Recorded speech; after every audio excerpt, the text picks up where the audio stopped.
5 детей и 1 подросток из Коми в прошлом году получили положительный ВИЧ-статус. Статистика пугающая. С начала 90-х годов на учете стоял всего 21 ребенок. Среди лидеров по количеству зараженных как взрослых, так и детей Сыктывкар, Ухта, Воркута и Усинск.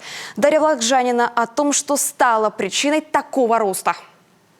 Традиционно каждое третье воскресенье мая – Международный день памяти жертв СПИДа.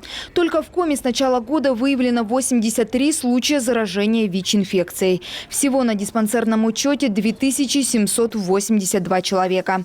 Герой нашего сюжета узнал о своем положительном ВИЧ-статусе 7 лет назад в реабилитационном центре. Начнем с того, что я долгое время употреблял наркотики внутривенно.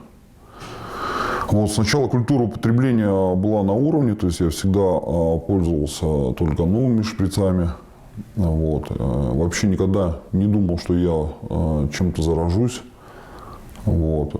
Под конец моего употребления мне было все равно, мне было плевать, какими шприцами я употреблял наркотики. Вот. Сначала заработал гепатит. Вот, а потом получил ВИЧ-статус. В 2020 году в Коми 381 случай заражения, в 2021 – 369. В нашей республике ВИЧ больше распространен среди мужчин. На них приходится около 60% заболевших.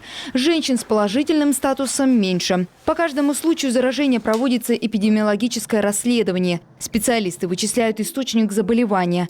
Преобладающий путь передачи ВИЧ по-прежнему половой. Вирус ВИЧ вышел из молодого поколения, у нас сейчас, то есть вышел из групп риска, скажем так, из ключевых групп, да, из потребителей наркотиков и вошел в общую популяцию населения.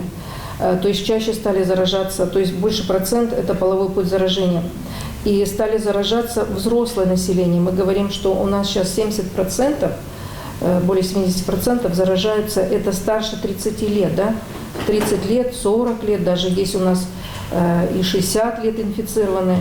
Но самое страшное – растет число детей с ВИЧ. В прошлом году 5 новорожденных внутриутробно заразились вирусом иммунодефицита. Специалист центра СПИД Коми отмечает, в первую очередь в этом виноваты сами женщины. Многие из них не стояли на учете по беременности и не получали необходимую терапию. Несколько женщин вообще скрывали этот диагноз. Вот просто не хотели, чтобы об этом знали. И вот скрытие этого диагноза привело к тому, что мало того, что они инфицированы, еще ребенок инфицировался. Если бы они не скрывали, встали на учет, а что скрывать доктору? Тогда сказать, это и так конфиденциальная информация. Прийти в женскую консультацию и сказать, ну и доктор знал бы все равно, что надо обследовать при беременности, да?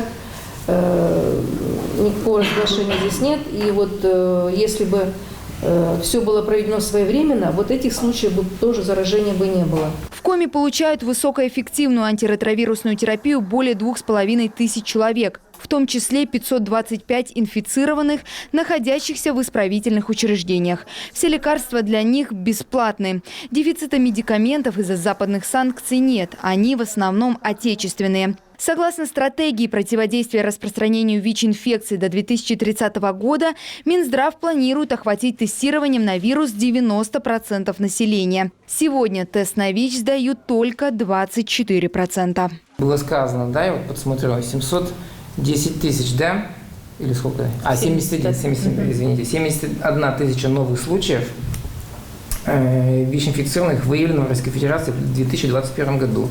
И там, если не ошибаюсь, где-то было 34 тысячи, там, плюс-минус, летальных, да, случаев у больных. Но здесь не от ВИЧ-инфекции, а среди больных, живущих с ВИЧ-инфекцией, это надо, конечно, уточнять, да.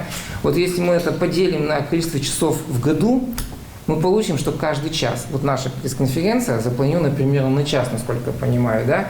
Так вот, получается, каждый час у нас в стране примерно 8 случаев выявляется вновь, и 4 летальных исхода. Вот это, думаю, цифры, они более, немножко отрезвляют. Самое главное, по словам экспертов, знать, что ВИЧ не приговор. Профилактические меры по предотвращению распространения вируса иммунодефицита человека включены в ежегодный календарь. Важно вовремя обнаружить болезнь. Тест на ВИЧ каждый может сдать добровольно. Дарья Волокжанина, Олег Костромин, телеканал Юрган.